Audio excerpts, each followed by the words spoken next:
Guys, I am this week's discussion leader in week 7, in which we are talking about white privilege. Our first article was by Peggy McIntosh, and it was called White Privilege, Unpacking the Invisible Knapsack. So her main point in writing this was to prove that white privilege is as much about white people being raised up as it is about people of color being put down. And she said that white people are socialized more to not recognize the ways in which they are privileged and therefore do not see a reason to bring themselves down when discussing how to fight against oppression. So her evidence for this, her first piece, was that white people are taught to think that their lives are morally neutral and that everyone's outcomes are solely dependent upon their actions.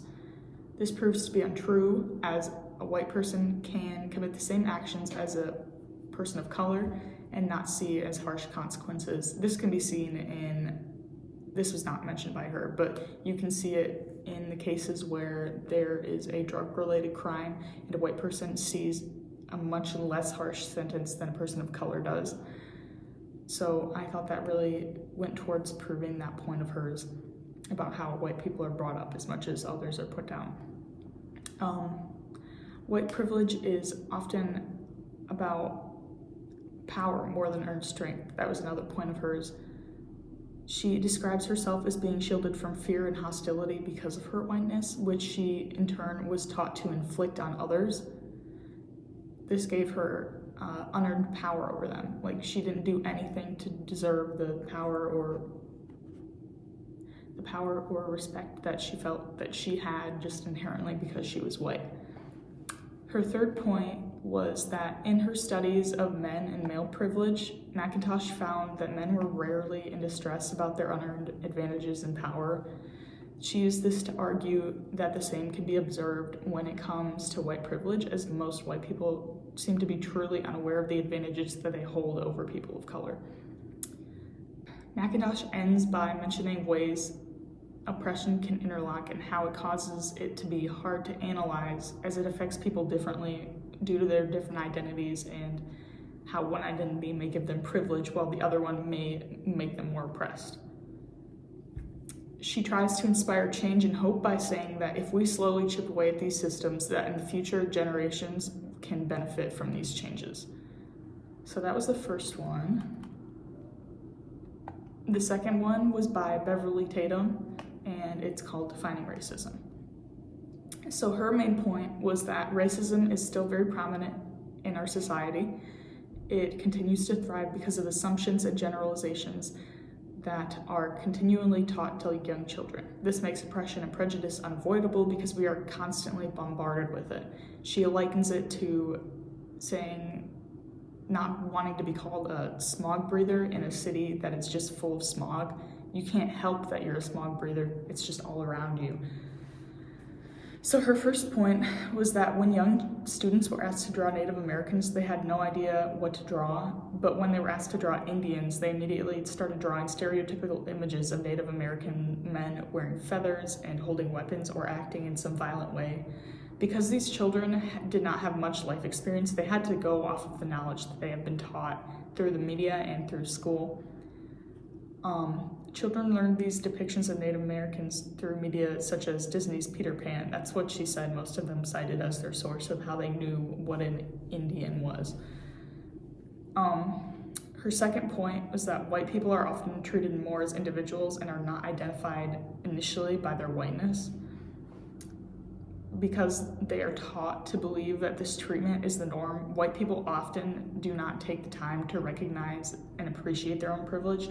This refusal of recognition allows them to believe that issues like racism don't exist in America, and therefore they have nothing to fight against. And this is just completely untrue. This conclusion allows them to be lazy and complacent in a system that hurts people of color and those who are oppressed.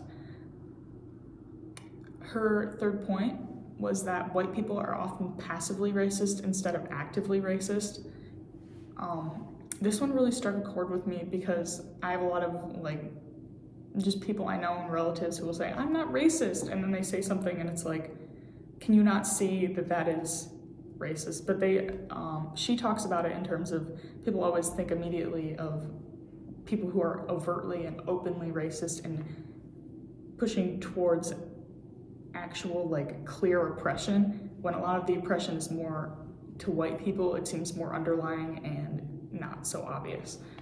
So she explained passive racism as a form of racism that happens when individuals are not openly committing acts that are racist, but are allowing themselves to participate in systems that run on racism. Tatum likens this to standing on a moving sidewalk in an airport. The individual is not openly pushing themselves where they need to be while stepping on those they oppress, but they still benefit from the use of the moving sidewalk, while the oppressed people suffer from it. Tatum then goes into explaining why white people should want to fight racism by telling a story of a student who wrote in a reflection paper that he didn't want to fight racism because it was to his benefit. He was a white student. She said he was in a minority of the responses, but she used this opportunity to try to show why should white people be concerned about racism, and explaining that even though it doesn't directly hurt them and it does work to raise them up, there are ways that it still harms them and just society as a whole. To finish, Tatum dives more in depth on language that she uses and why she uses it.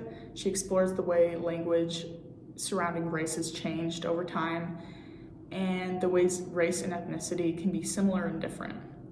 She does this to explain that perception of race is ever-changing, and addressing race in a way that makes everyone comfortable requires an ongoing conversation, which I feel like we've talked about in class, but I think it's still important to reiterate. Just whatever makes people comfortable should be what you're using. And yeah, that is the articles for this week.